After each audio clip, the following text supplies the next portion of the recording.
Assalamualaikum warahmatullahi wabarakatuh.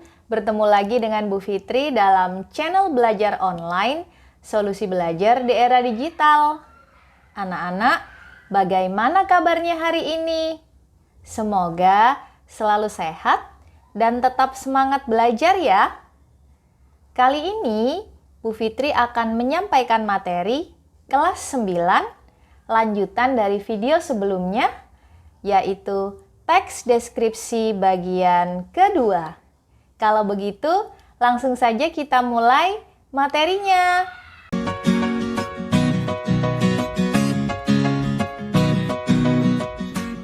Teks deskripsi bagian 2. Tujuan pembelajaran yang harus kalian capai pada materi kali ini adalah 1. Menggunakan kosakata serapan bahasa asing dan bahasa daerah. Yang kedua, menilai kohesi dan koherensi. Yang ketiga, memahami deskripsi visual melalui infografik. Bagaimana? Apakah kalian sudah siap? Yuk kita bahas lebih detail. Kosakata serapan bahasa daerah dan bahasa asing dalam teks deskripsi. Dalam teks deskripsi, mungkin kalian akan menemukan kata yang tidak biasa digunakan dalam percakapan sehari-hari. Misalnya, akad, angpau, buntut, pangling, nyeri, dan sebagainya. Mari kita kenalan dulu dengan apa yang dinamakan kata serapan. Kata serapan adalah kosakata yang berasal dari bahasa lain dan masuk ke bahasa Indonesia. Kosakata serapan dapat diambil dari bahasa daerah dan bahasa asing. Ingat ya anak-anak, kata serapan itu bisa diambil dari bahasa daerah dan bahasa asing saja. Contoh, kosakata serapan bahasa daerah, Bu Fitri mencontohkan 3. Yang pertama ada amblas. Kata amblas adalah kata dari salah satu kosakata dalam bahasa Jawa yang memiliki arti turun dan tenggelam, gitu ya. Yakni dari kata ambles. Kalau kalian orang Jawa atau yang bersuku Jawa pasti paham dengan kata ambles, ya. Ambles itu artinya turun dan tenggelam. Kata ini menjadi kata serapan dan mengalami pergeseran makna menjadi hilang dan lenyap. Ya, ambles jadi amblas yang artinya tadinya turun dan tenggelam menjadi hilang dan lenyap. Sebenarnya keempat kata ini memiliki kemiripan ya anak-anak. Jadi kata ambles itu sudah diserap ya menjadi bahasa Indonesia yang tadinya bahasa daerah menjadi bahasa Indonesia menjadi kata amblas, dan ini sangat boleh digunakan dalam kosakata bahasa Indonesia ya anak-anak. Dan dia sudah ada di Kamus Besar Bahasa Indonesia. Kalau kata-kata dari bahasa daerah dan bahasa asing sudah ada dalam Kamus Besar Bahasa Indonesia, kalian bisa cek jika kata tersebut ada, maka kata tersebut sudah diserap dan boleh masuk atau digunakan dalam bahasa Indonesia. Yang kedua, kata molek. Kata molek berasal dari bahasa daerah masyarakat suku Batak. Artinya adalah cantik, indah, dan bagus. Ketika masuk ke dalam bahasa Indonesia, makna dan aturan penulisan tidak berubah. Jadi, yang awalnya molek, ya sudah tidak mengalami perubahan, tetap molek. Yang artinya adalah cantik, indah, dan bagus ya. Kalian boleh menggunakan kosakata molek dalam teks bahasa Indonesia yang akan kalian tulis, gitu ya. Butut. Contoh kata butut berasal dari Jakarta dan menjadi bahasa keseharian masyarakat Betawi. Arti dari kata butut itu adalah jelek dan tua. Dalam keseharian sering digunakan untuk menyebut kendaraan yang sudah tua. Misalnya angkot butut, sepeda motor butut, sepeda butut ya, mobil butut. Nah, itu semua diartikan dalam bahasa Betawi itu artinya jelek atau tua, ya. Sama Kata butut itu tidak mengalami perubahan penulisan ya anak-anak. Dia juga tidak mengalami perubahan makna. Dia tetap dari bahasa yang daerah yang belum diserap butut dan sudah diserap menjadi butut juga. Dan kata butut ini sudah boleh digunakan dalam bahasa Indonesia.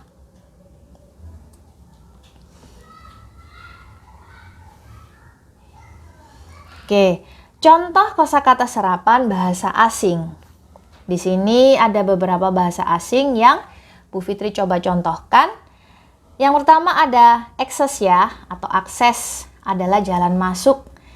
Dia diambil dari bahasa Inggris yang sekarang sudah diserap ke dalam bahasa Indonesia menjadi akses atau jalan masuk. Wajh artinya wajah atau muka ya anak-anak. Dia diambil dari bahasa Arab yang sudah diserap juga, bisa digunakan menjadi kata wajah.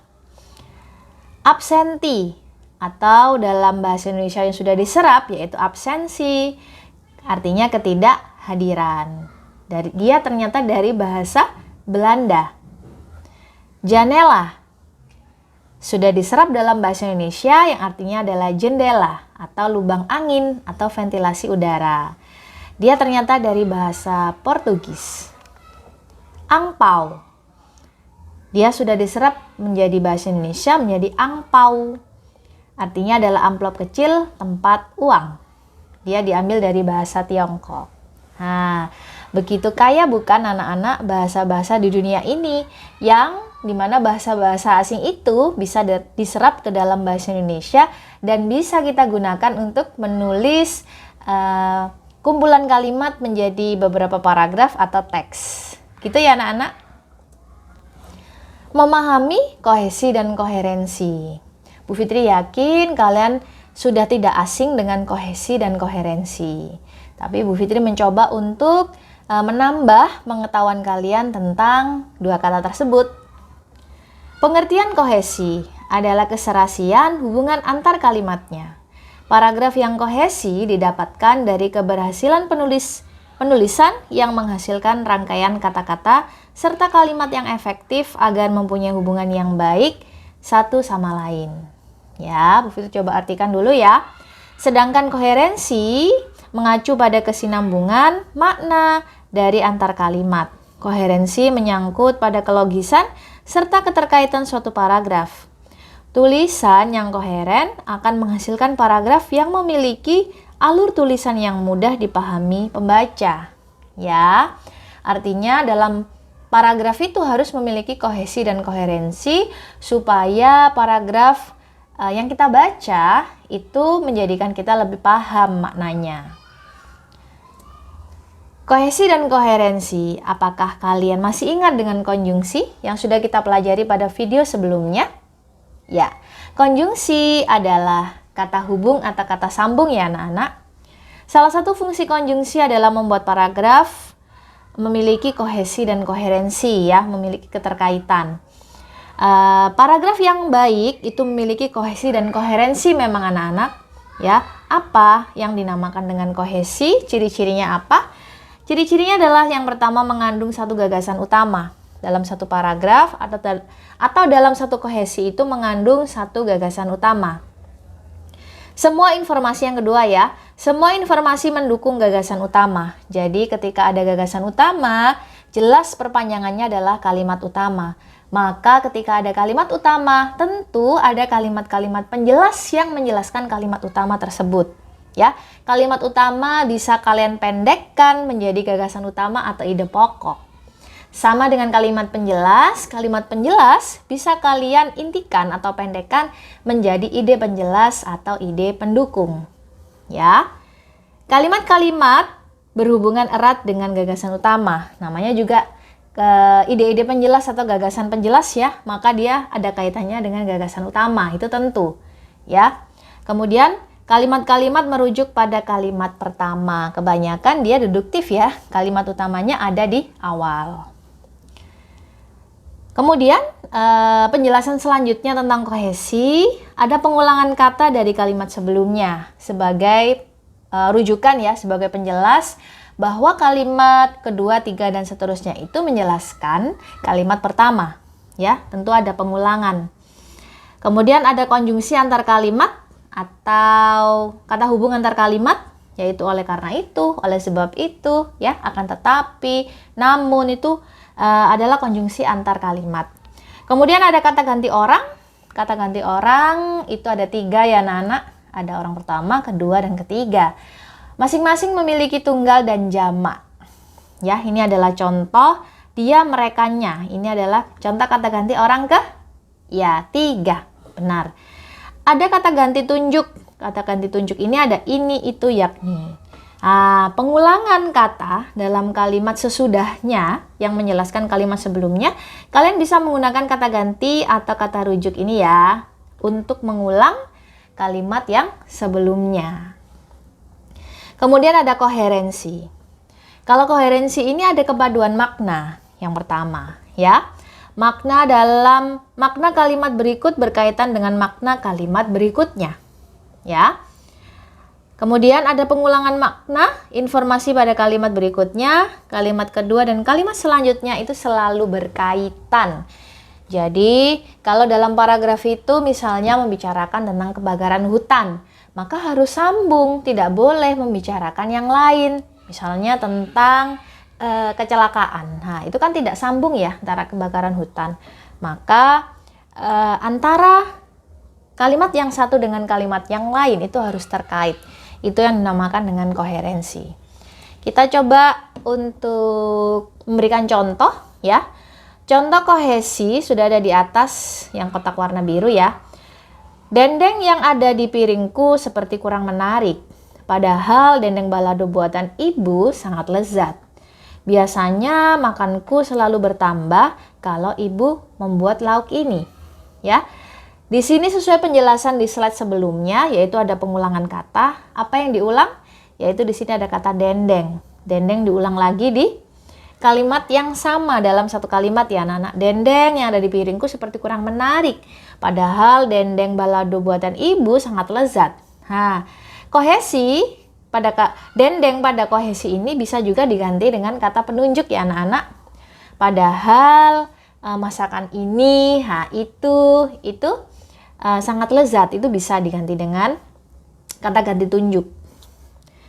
Biasanya makanku selalu bertambah kalau ibu juga diulang 2 kali. Ya, padahal dendeng balado buatan ibu sangat lezat. Biasanya makanku selalu bertambah kalau ibu membuatkan lauk ini. Nah, ini yang bisa digunakan untuk menjadi kata ganti tunjuk itu juga boleh ada di kohesi. Selain kata tunjuk ini ada itu gitu ya. Ada nya, itu juga boleh. Itu untuk menunjukkan atau untuk menjelaskan di kalimat sebelumnya. Kemudian tentu ada konjungsi untuk mengaitkan antara klausa yang satu dengan klausa yang lain, kalimat yang satu dengan kalimat yang lain. Tuh. Ya, jadi kohesi ada pengulangan kata, ada kata ganti tunjuk, ada konjungsi. Kalian bisa pause sendiri gambarnya ya anak-anak atau slide-nya. Sekarang kita ke contoh koherensi. Garis keturunan dan kelompok-kelompok masyarakat yang menjadi inti dari sistem kekerabatan matrilineal di Minangkabau ini adalah paruik. Yang secara harfiah artinya perut. Maksudnya rahim ibulah yang menghubungkan mereka dalam tali persaudaraan. Nah, di sini ada pengulangan makna anak-anak. Ya, pengulangan makna itu artinya kata yang ada dalam situ itu tidak harus sama, tapi maknanya sama, ya. Artinya ada makna yang diulang, padahal 3 kata tersebut berbeda, ya. Berbeda juga bacanya, berbeda juga katanya juga sudah berbeda terlihat sekali ya anak-anak. Tapi sebenarnya makna ketiganya itu sama. Itu namanya koherensi, ya. Ada keterkaitan makna. Paruik itu secara harfiah adalah perut ya anak-anak. Perut, sesuatu yang dimiliki oleh wanita, yaitu kandungan dan lain sebagainya ya. Paruik, perut itu sama atau sinonim. Perut itu bisa dikatakan pula, dalam perut itu ada rahim ya. Nah, rahim ini juga memiliki makna yang sama dengan perut, paruik. Maka disinilah ada pengulangan makna. Nah, pengulangan makna ini bisa dikatakan koherensi. Koherensi ya anak-anak. Jadi ada pengulangan makna, kemudian makna tersebut saling terkait. Itu namanya koherensi.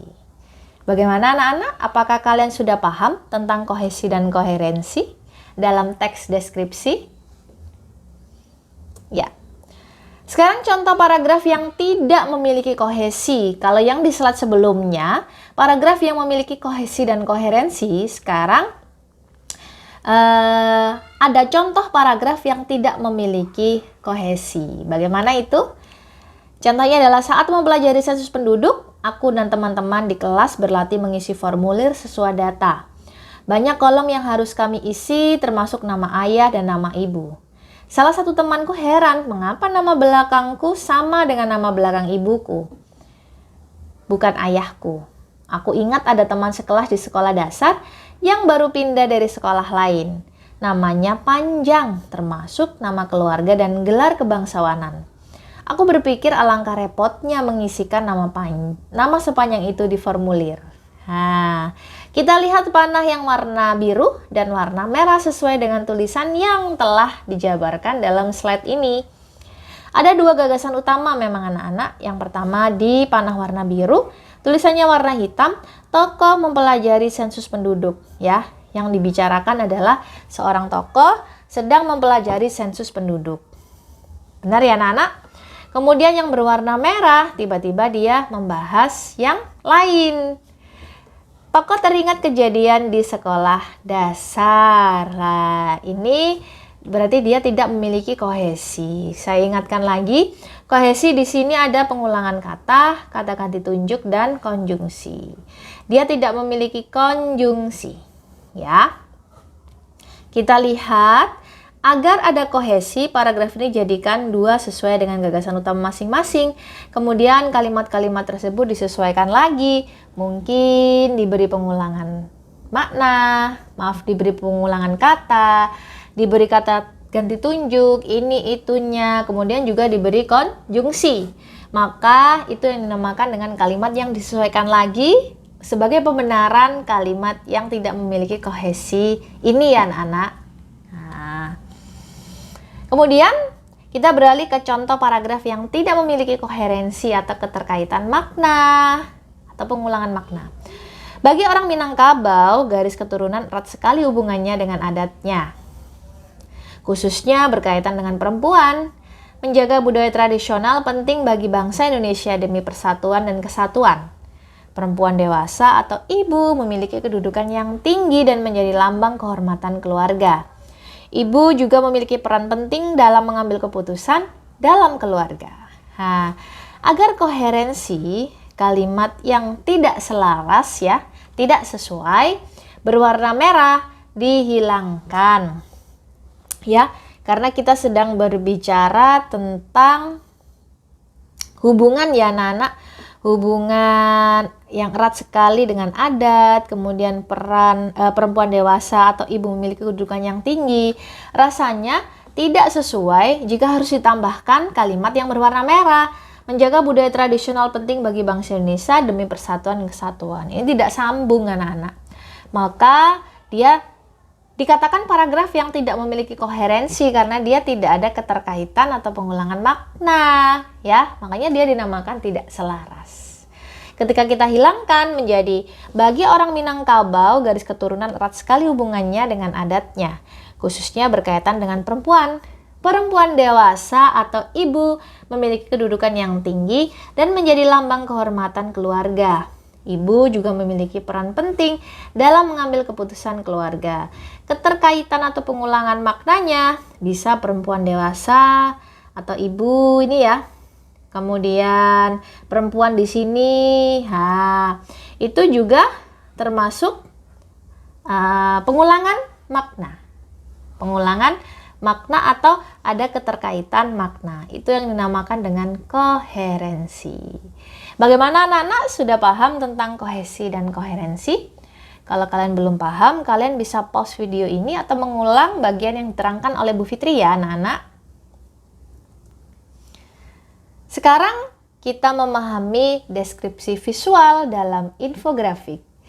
Rasanya kalian sudah pernah belajar di kelas 7 atau di kelas 8 tentang infografik. Nah, infografik ini tentu sangat populer sekali anak-anak di dunia pendidikan.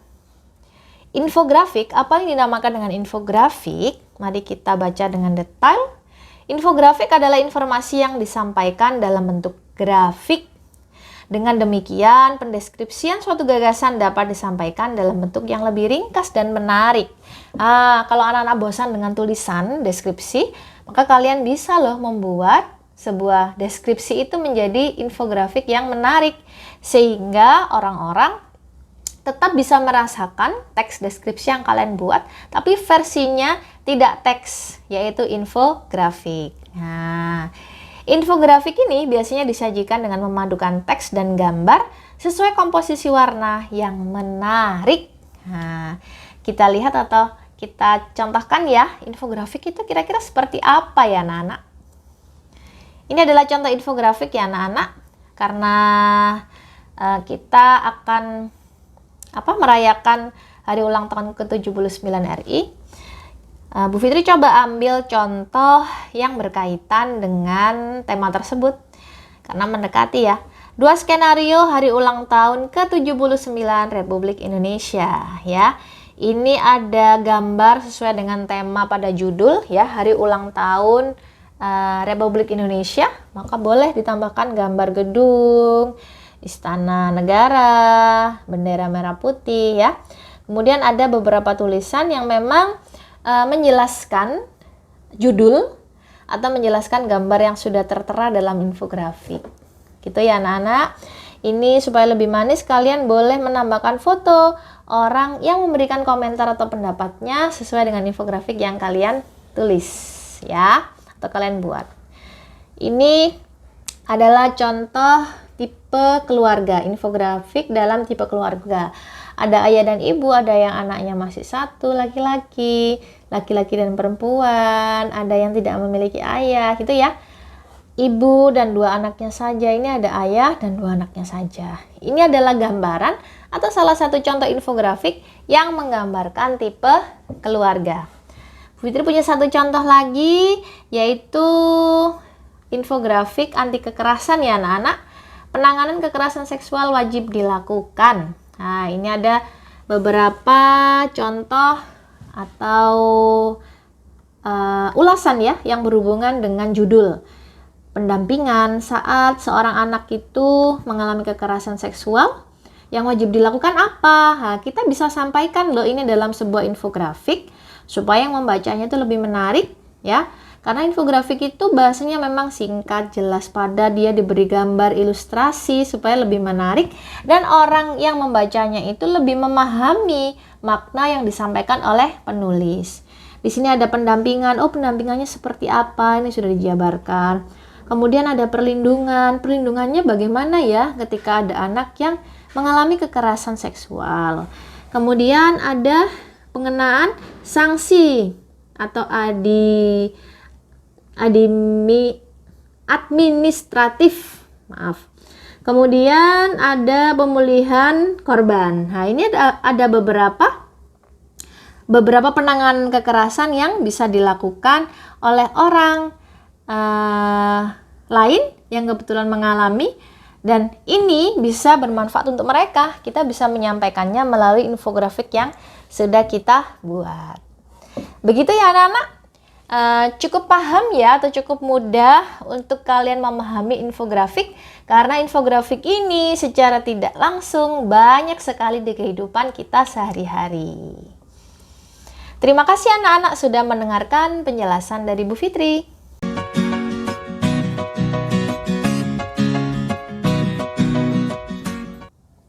Demikian materi teks deskripsi kelas 9 yang sudah Bu Fitri sampaikan. Ini merupakan materi bagian kedua ya anak-anak. Kalian bisa melihat materi bagian pertama di video sebelum ini untuk mendapatkan materi yang lebih lengkap. Baik, terima kasih sudah mendengarkan penjelasan dari Bu Fitri. Semoga bermanfaat, tetap semangat belajar, dan tetap selalu sehat. Wassalamualaikum warahmatullahi wabarakatuh.